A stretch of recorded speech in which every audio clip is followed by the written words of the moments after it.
So I would like to discuss some tips on how to on classroom discipline and management. Now, to be honest with you, my first few months of teaching here in Korea was very difficult. I didn't know what to do. My students were very noisy. They would just like play inside the classroom and run around the classroom, and I didn't really know how to control them. I really didn't know how to make them learn. And so during my first retreat, attending the retreat, I asked some of the senior missionaries what they did in their classroom to manage and discipline their students. So this evening I would like to share with you some of the things I've learned in managing or disciplining the children in our classroom.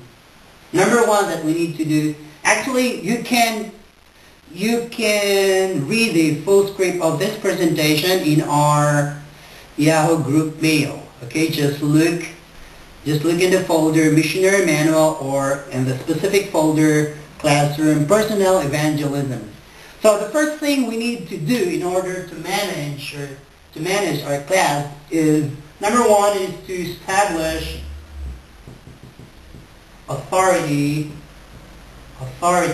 and respect. Okay? Now, as teachers, it's very important for us that our students will understand very clearly that we are the boss, that we are in charge, that we control the classroom. Otherwise, our students will boss around us or will have a hard time controlling them. So, how do we do it? Number one is you must have our classroom rules. Okay? Now, I have here some of my classroom rules here. No making noise, no eating, no going out of the class, no fighting or quarreling, no bad language. You can put more on that. But my punishment here is, I request them to stand up and hands off. Okay? So that's their punishment or penalty when they violate any of those rules.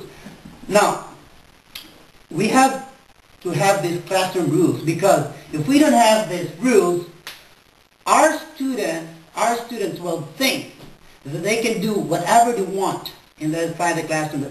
They might think that they could just eat, they could just be noisy, or they could just quarrel.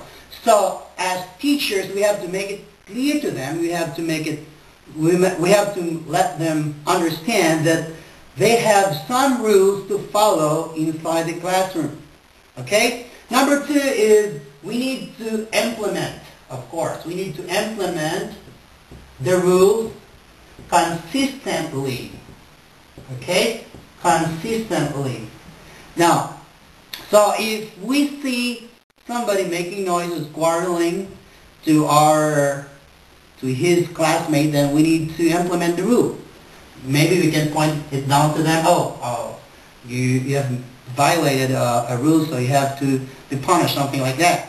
Now, we have to implement the rule consistently. Reprimand if they made a mistake immediately.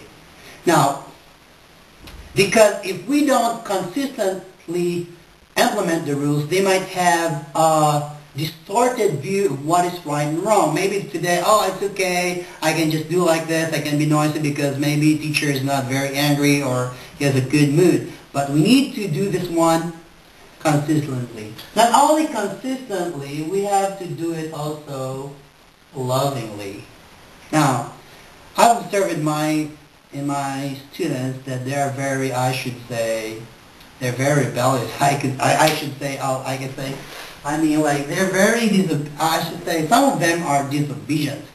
So we have to do it lovingly. Never humiliate the child. Never demean him or berate him for doing something wrong. If they have done something wrong, make it feel to them that you like them, you love them, but you just don't like them violating any of the rules. So you can just talk to them lovingly in a low tone of voice, or lovingly, and just say, you've made a mistake. What is our It's what is stated in our rules. You have to do this one, okay? Now, secondly is the third one that we can do to establish authority and respect inside the classroom is to express our anger in healthy ways. Okay? Now, it's normal for us to get angry for our student, but it never gives us the license to throw marker at them or to hit the board very hardly, something like to scare them. Now, shouting at them or yelling at them, as I have observed in my students, if I shouted at them, they might have like obeyed me, but I could see on their face the resentment and anger within them, and it doesn't sound very good. And for me, I also feel so bad doing something like not keeping my cool or flaring up in front of them. So actually, I have also observed that I didn't have to get angry so that they would keep quiet or they would stop being noisy inside the classroom. Now, the thing that you could do to express your anger is you can just be quiet. So when you are teaching and then they are very noisy, they're doing something not good inside the classroom, so you can just keep quiet. Keep quiet, or you can fold your hand this way and then frown. Look at them, like that. So most likely they would stop being noisy. Next is just point to the rule. If somebody is very noisy, if one student is very noisy, distorting the class, so you can just mention his name calmly, okay? Hey, Jake, excuse me, Jake. I want you to look at the board here. Rule number 1: no making noise, and just point. Jake, okay? So actually, children wouldn't love to be punished, so most likely they would stop being noisy. Next is, if you can't really handle the problem, if there's really one student or two students who are very, I should say, unruly, beyond your control, then you can ask help from the Samanim or your Moxanim. Moxanim, you can just ask them to talk with them like outside the classroom, and they would just talk. Okay?